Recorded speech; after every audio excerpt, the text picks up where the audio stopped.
Petit disclaimer, je vais spoiler Dragon Ball Super, que ce soit en scan, en anime, et aussi Dragon Ball Kakumei. Bon, récemment j'ai vu quelques tweets des gens qui n'apprécient pas trop Dragon Ball Kakumei, et préféraient Dragon Ball Super. Ce qui est normal, les goûts et les couleurs, ça ne se discute pas. Le problème, c'est que les arguments pour attaquer Kakumei se résumaient peu ou prou à des... Mec, t'es au courant que c'est juste des combats débiles.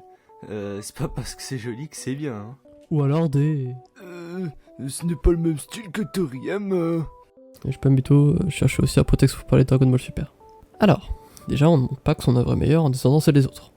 Ensuite, il faut juger le fond et la forme, chose que je vais essayer de faire en analysant le découpage, les chorégraphies de combat, le chara-design, parler des décors, bref, j'ai parlé de la forme. Mais aussi parler de la mise en scène et du fond en général. Évidemment, le fond est toujours un peu plus complexe, car plus souvent libre à interprétation. C'est-à-dire bien souvent la partie qui m'intéresse le plus dans une œuvre. Bon, l'introduction est 3 fois trop longue, et alors c'est parti. Dans la chronologie de Dragon Ball Super se situe après la défaite de Buu, avant la rencontre avec Oob et ensuite l'aventure de Goku et Vegeta. Mais juste avant, un dernier point. Après, promis, on rentre dans le vif du sujet. Le truc, c'est que je vais survoler un peu tous les arcs et m'attarder que sur le meilleur et le pire dans sa globalité. Car en termes de quantité, Dragon Ball Super est à son 84e chapitre, alors que Kakumei est à son 9e chapitre. Essayons de comparer ce qui est comparable. Et la première chose que je peux souligner, c'est qu'ils ont sauté un arc. L'arc du retour de Freezer, le second arc. Non, je me suis retapé les scans pour être bien sûr à 100%, mais la résurrection de Freezer a été skip. C'est aussi le cas pour l'apparition de Broly, les deux ont été skip. Non mais je sais pas si vous vous rendez compte, c'est très grave. Je suis désolé, skip un arc entier signifie qu'il n'y a eu aucun impact physique ou psychologique sur les protagonistes. C'est d'une gravité incroyable. Imaginez dans n'importe quelle autre œuvre à continuité importante que l'on saute un arc entier. Imaginez qu'on saute l'arc Namek. Genre on voit Vegeta s'en aller en pod, avec Tenshinhan, Yamcha, Chaozu, Piccolo de mort. Pof, casse après. On est allé sur Namek pour reste tout le monde. Puis Vegeta, il est plus trop méchant en fait. Et Sangoku, il a réalisé une prophétie. Voilà. Ça la foutrait un peu mal. Bordel, et c'est que le début. Bon, parlons de la forme de l'œuvre. La forme, bon, y a pas tant de cul, c'est plutôt basique. Même parfois un peu trop basique. Peu de planches sortent du lot, mais dans l'ensemble, c'est plutôt constant. Il n'y a pas grand chose à dire, parfois ça se prend la tête pour donner des visuels sympas, mais ça ose rarement aller plus loin que ça. Si ce n'est cette planche là. Là ils ont réussi à créer quelque chose. Encore une fois c'est plutôt basique, mais ça marche. Trunks en colère et le regard satisfait de Black, on ressent la colère de Trunks à travers les flammes. Flammes qui nous offrent la lumière suffisante pour voir un Black jubilatoire. Là on y est, ça marche. En plus d'avoir une forme sympa, cette planche nous offre aussi un peu de fond. Moi j'ai dit que je séparais les deux, machin, mais quand c'est bien fait, je suis obligé de les mélanger. Et là, ça marche. La colère de Trunks est une flamme. Flamme qui nous offre un visuel sur Black.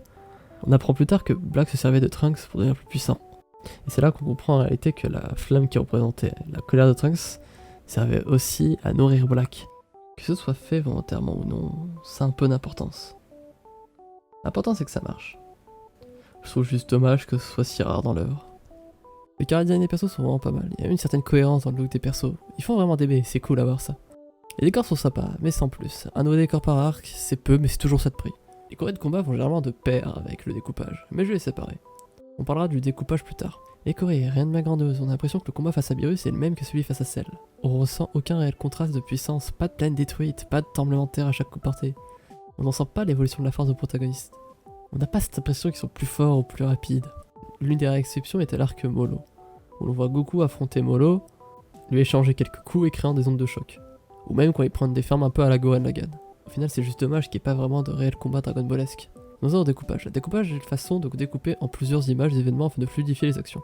Que ce soit une discussion, un combat, le découpage nourrit l'œuvre avec des séparations qui offrent un certain cachet aux situations. Les lignes que doivent suivre les yeux, c'est-à-dire de droite à gauche en partant du haut, celle-ci doit être le plus simple à comprendre possible afin d'offrir un confort au lecteur.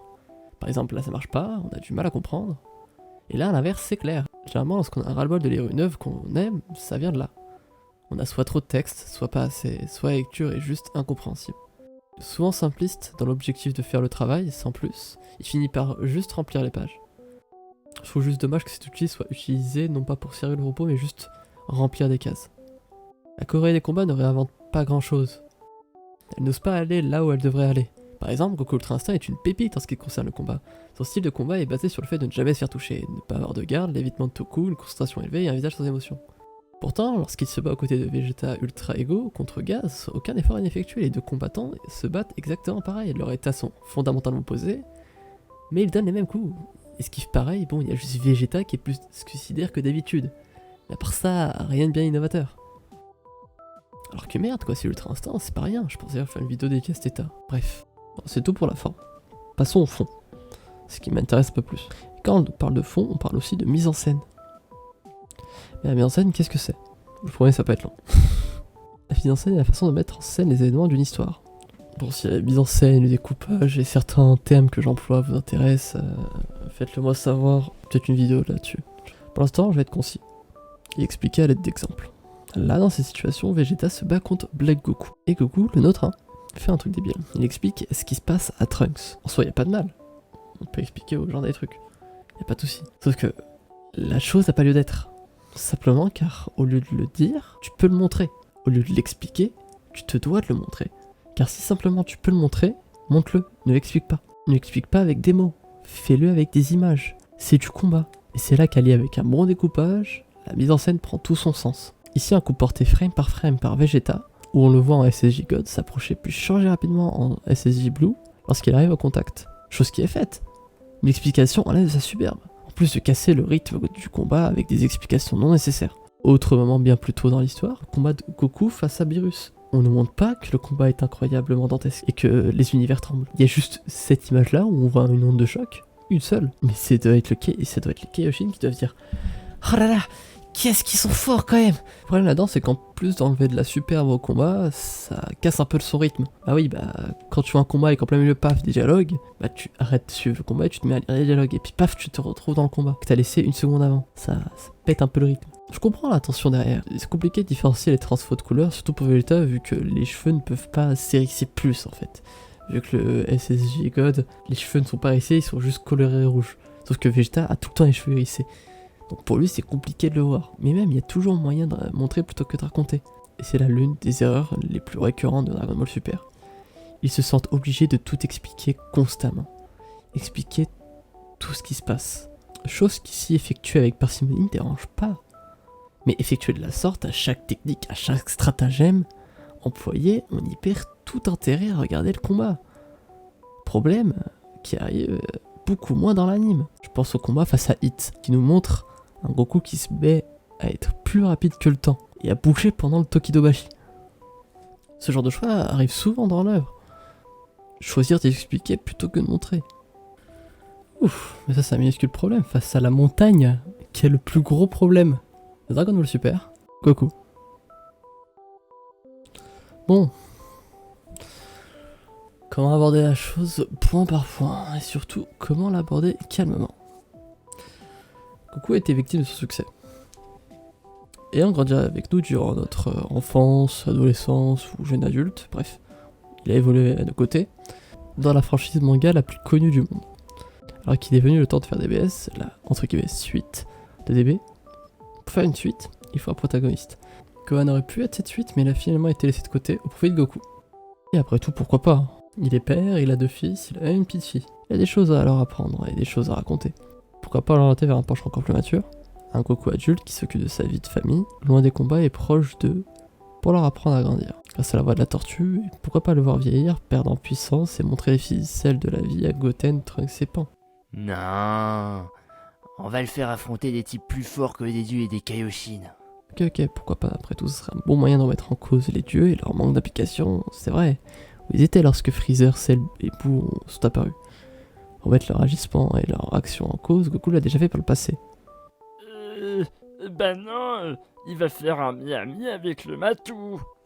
Ok, pourquoi pas En fait, il y a plusieurs autres univers, il y en a 11 de plus, donc en fait ça fait 12 au total, et dans un de ces univers, il y a des Saiyans, que eux, ils sont gentils, et puis il y a un mec, il peut arrêter le temps, et puis Bon, il y a vous un voyez gars le problème. qui s'appelle Je pense qu'il y avait moyen à quasi chaque fois de faire un propos intéressant, où on peut légitimement remettre en cause les institutions mises en place. Goku qui remet en cause le manque d'agissement de Beerus, de l'inaction des anges, chose qui était faite à un tiers dans l'arc Samasu, mais à aucun moment on remet en cause les déités.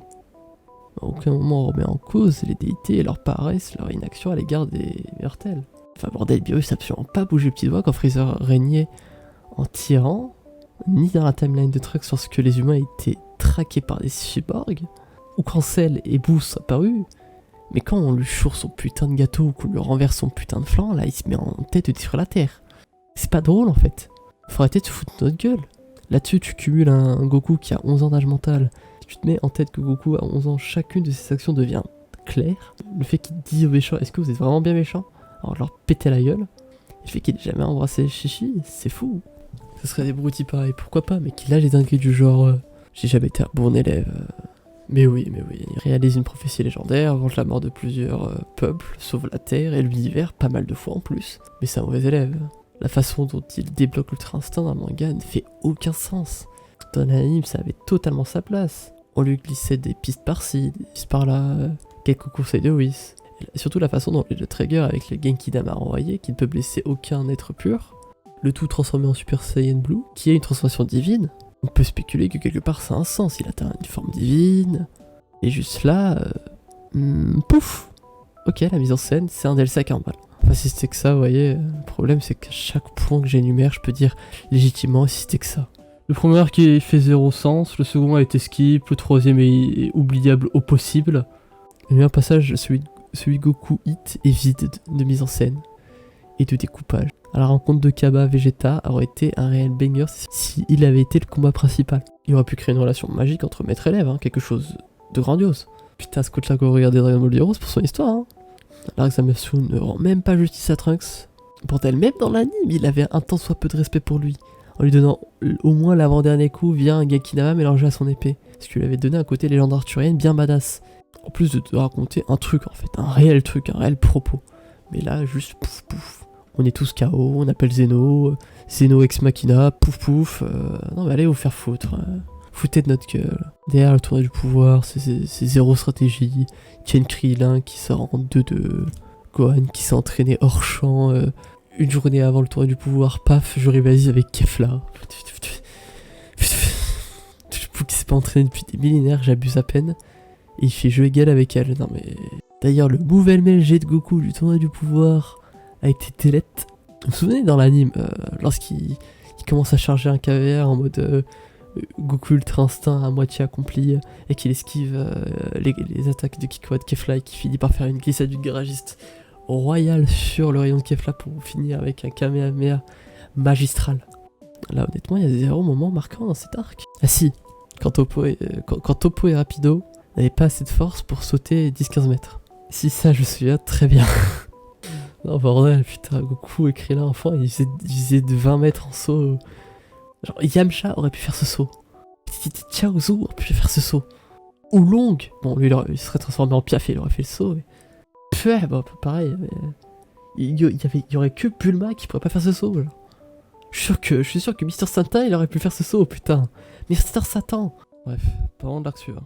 L'arc Molo, il y avait moyen de faire une remise en question de la place des anges, via Merus qui estime qu'il faut agir activement pour le bien de l'univers, et qui décide de transgresser les lois pour aider les mortels, quitte à y laisser la vie. En lui j'ai vu C16, à l'époque de l'arc Cell.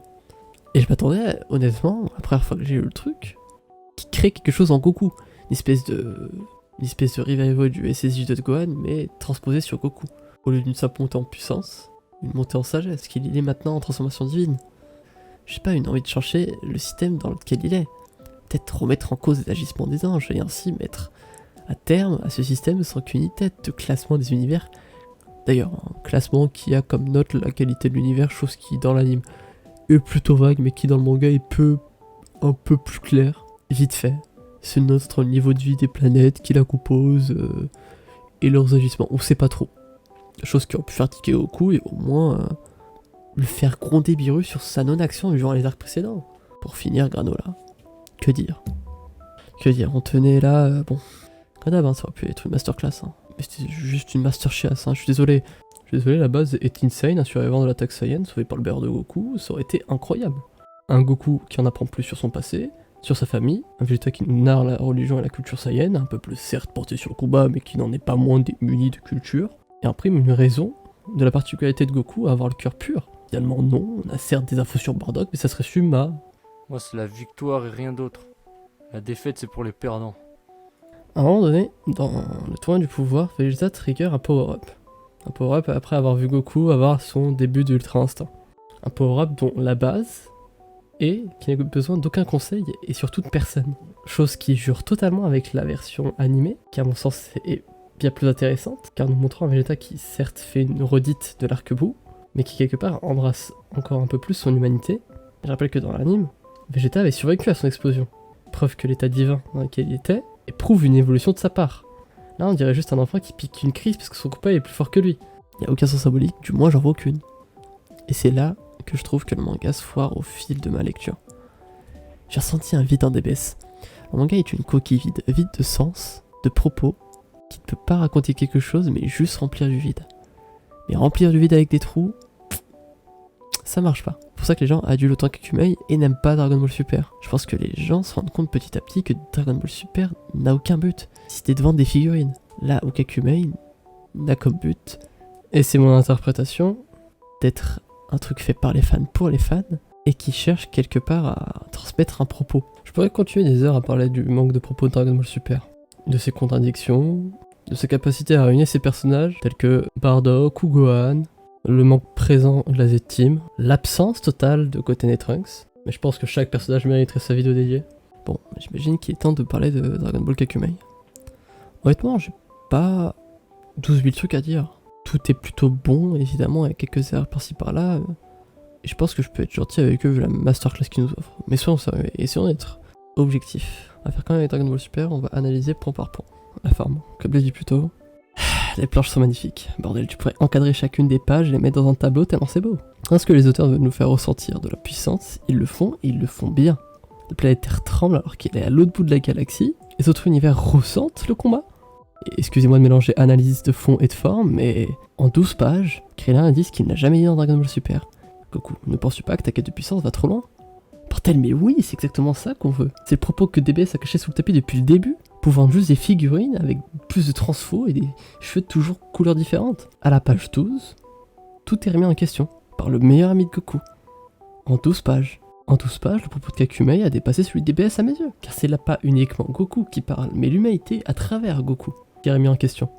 Et c'est une question qui, je suis sûr, va être répondue à l'avenir. Bref, reprenons l'analyse de la forme. Une pure masterclass. L'île de Beerus, la planète Salada, la planète où vivent le trio de loups, l'univers des Prêtre Troopers, celle de Hit, le palais du grand prêtre. Bref, on voyage énormément et on voit beaucoup de décors. On revient même un peu à la base de Dragon Ball, c'est des combats entourés d'une aventure. Sauf que quelque part dans Dragon Ball Super, on a un peu perdu le côté aventure et c'est plus des combats, des prétextes de combat en fait. Parce que pour ça, le gardien des persos, la plupart viennent de DBS vu que c'est une suite. Mais les nouveaux sont vraiment pas mal, ils suivent la cohérence créée par Dragon Ball Super. Personnellement, je les trouve classe. En termes de quoi de combat, masterclass encore une fois, hein. Chaque coup porté, la vitesse est ressentie, des planètes sont détruites. Parce que Goku utilise plusieurs planètes pour attaquer Beerus, ça le fait. On ressent que le combat est Dragon Ballesque. Et oh boy, quand Beerus devient sérieux. Et Goku réinvente le Kamehameha en fait. J'en ai eu des frissons pendant l'écriture, le découpage est génial. Les yeux se posent automatiquement au bon endroit. Lorsque l'un des deux prend l'avantage en termes de vitesse, on le ressent tout de suite. Il n'y a pas d'explication au rallonge au plein milieu du combat pour expliquer que là Goku est en train de prendre une planète, il va la sûrement la lancer sur Beerus, avec autant de planètes, Beerus il pourra pas supporter autant de masse. Non, il n'y a pas de tout ça. Ils ont fait le choix de nous montrer plutôt que nous expliquer. Bon, je déborde encore sur le fond, mais je suis obligé. Le truc est tellement bien lié entre les deux que parler de l'un, c'est un peu parler de l'autre. Et bordel, nous montrer plutôt que nous expliquer, c'est exactement ce qu'un manga doit faire. Oh ouais, bon, petite parenthèse, hein, mais il y a juste cette planche qui m'a fait frissonner, parce qu'en fait, on voit dans le cube Goten face à Gohan. Et je sais pas pourquoi, je sais pas si c'est volontaire, peut-être pas. Mais pendant une seconde, lorsque j'ai vu cette planche, j'ai vu Gohan regarder Gohan ado en fait, se refléter avec Gohan ado. Vous allez me dire, mais Gohan et Goten, enfants, ne se ressemblaient pas. Bon, il y a une période où les cheveux de Gohan ressemblaient énormément à ceux de Goku quand il était gamin. Et pendant une seconde, j'ai cru voir Gohan en face de Gohan en fait. Gohan adulte en face de Gohan enfant. Et j'ai eu des frissons comme un gamin en fait. Chose que j'ai jamais eu dans Dragon Ball Super. Du moins pas le manga. Bref, je pourrais continuer et parler encore de la forme des heures et des heures en disant regardez ici c'est beau, ici, là c'est magnifique. Oh, putain, regardez ça, ose aller au bout des choses. Mais bon, assez parlé de la forme, parce qu'au final c'est chacun ses goûts, alors que ça, Kakumei vous plaise ou vous plaise pas, bon, c'est qu'une question de goût en final. Hein. La scène est bonne, même excellente, pas besoin de 300 explications sur comment fonctionne tel ou tel transfo. On nous montre plutôt qu'on nous explique. Et j'ai envie de dire chapeau, le reste qui a été fait par le passé est bien exploité. Personne n'a laissé de côté. Côté Network sont entraînés, la Z-Team au complet aussi, et on cherchait même Broly, et juste pas le slash ignore, ce qui a été fait pendant l'arc Molo et Granola, bordel. Alors que pour rappel, hein, Broly est plus fort que Goku et Vegeta, il a fallu qu'ils fusionnent pour enfin le battre. Même Yamcha est de la partie. Hein. Et ils ont fait le choix risqué, mais qui prend beaucoup de sens à mes yeux, celui de mettre Goku à la fin du chapitre 1 en zonzon, privant les protagonistes de leur Deus Ex Machina préféré. Ainsi, ils peuvent axer l'histoire autour de toute la Z-Team. Vous n'êtes pas fait à la zub en mode full impro, non, Gohan prend la tête du groupe et donne des directives à chacun. Le danger est un réel danger, qui fait trembler jusqu'à même les anges. Et en plus de tout ça, l'univers dans lequel ils évoluent fait sens. Les autres univers sont utilisés, ils sont pas juste name drop au premier arc, juste pour les utiliser genre 2 fois, et puis au total, et puis basta. Non, là, le multivers est utilisé à fond, et ça fait plaisir à voir. Le rôle de Vegeta est désigné comme celui d'un mentor et d'un maître plutôt qu'un simple guerrier, et je trouve ça génial de voir former des Saiyans dans une guerre pour sauver l'univers au lieu de la conquérir. Côté Trunks qui vont enfin évoluer, non pas que par leur force, mais aussi spirituellement. Ça fait du bien de les voir grandir. Toujours est-il que je ne fais que tourner autour du pot. Dans Kakumei, le rapport au divin est remis en question. Quelle légitimité le grand prêtre et Zeno ont-ils à détruire d'autres anges et univers? Et quelles en sont les raisons? Est-ce bien louable de se ranger de leur côté? Eux qui ont mis en place un système de notation de qualité des univers basé arbitrairement sur leurs critères. La perspective de l'histoire de Dragon Ball Kakumei s'annonce incroyable, et j'ai hâte de voir la suite. Enfin, fiu, en 4 jours, une vidéo qui se contente pas juste de faire un résumé d'épisode et qui cherche à expliquer le propos d'une œuvre, c'est pas simple. J'essaie d'être objectif, mais vous l'avez vu, je pense beaucoup plus pour du Kakumei que pour du DBS. Après, tout n'est pas acheté en DBS, loin de là, hein. Mais c'est juste le potentiel gâché qui m'enrage, qui me fait voir un peu tout du mauvais côté. Mais ce que vous voulez, même sans réelle raison, que ce soit Dragon Ball, ou Naruto, One Piece, ou autre, n'oubliez juste pas que c'est pas parce que la communauté pue la merde que l'œuvre derrière est débile. Bref, Goku m'a inspiré et j'espère qu'il vous inspirera vous aussi.